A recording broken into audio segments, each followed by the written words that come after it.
Vas-y, continue. Lâche pas. Paf. Impeccable. Je m'appelle Kemener David, j'ai 44 ans. Je suis champion du monde de bras de fer dans la catégorie handisport paraplégique. Je m'appelle Didier, je suis l'entraîneur de David. David est atteint d'une malformation de la moelle épinière depuis sa naissance. Mais cela ne l'a pas empêché de devenir, en septembre 2022, champion du monde du bras de fer dans sa catégorie, et qui plus est, des 2 bras. Le championnat du monde se déroulant cette année en France, à Dieppe, le Finistérien a directement pu accéder à la compétition sans passer par les phases de qualification. Sa victoire face aux 4 autres adversaires de sa catégorie est d'autant plus impressionnante qu'il avait découvert cette discipline seulement 4 mois auparavant. J'ai pas l'habitude de stresser, donc je suis allé tranquille. Allez, go!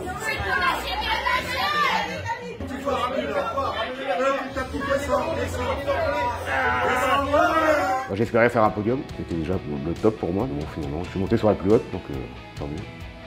Donc ça du coup c'est mes médailles du championnat du monde. Bras droit et bras gauche. Sans sa rencontre avec Didier, David n'aurait jamais imaginé se lancer dans des compétitions de bras de fer.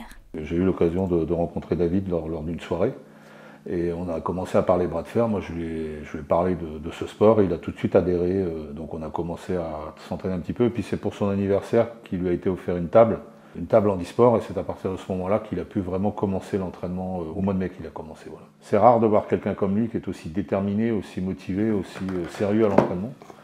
De là est né autour d'une passion, je dirais une amitié, parce qu'on se fait des soirées autres que de bras de fer. On s'appelle régulièrement, on se parle pas que de bras de fer. David et Didier se retrouvent 2 fois par semaine pour un entraînement de 30 minutes. Échauffement. Vas-y, tourne. Donc vas-y, reprends un petit peu ce que je t'ai montré l'autre jour, t'es de ce côté-là, là, tu vois, et tu tires vers toi. Tu tires vers toi en cassant comme ça, vas-y. Ouais, excellent. Au niveau du bras de fer, en fait, on commence au niveau des doigts, on continue au niveau du cassé de poignet, et ce n'est qu'en dernier ressort qu'on travaille au niveau musculaire, en fait. Donc on est d'abord sur un phénomène tendineux. On va se fatiguer au bras droit, puis après on va mettre le bras gauche, comme ceci, c'est-à-dire que la table est amovible, donc on la change de place, et on la met comme ça. Donc lui, comme vous voyez, il va changer de position pour se mettre un peu de côté en fait. Et on va attaquer de cette manière-là. On va travailler exactement de la même manière. Sa table, on la déplace. En l'absence de son coach, David peut poursuivre son entraînement sur une machine installée chez lui. Voilà, là elle est en appui. Donc avec ceci, on va travailler les doigts, et on va travailler les poignets, et on va aussi travailler la connexion. Donc vas-y, je te laisse faire. Super. Donc là, on voit qu'on reproduit le geste du bras de fer en rajoutant effectivement cette pression au niveau des doigts. Donc on doit répéter nos gammes, répéter pendant des heures.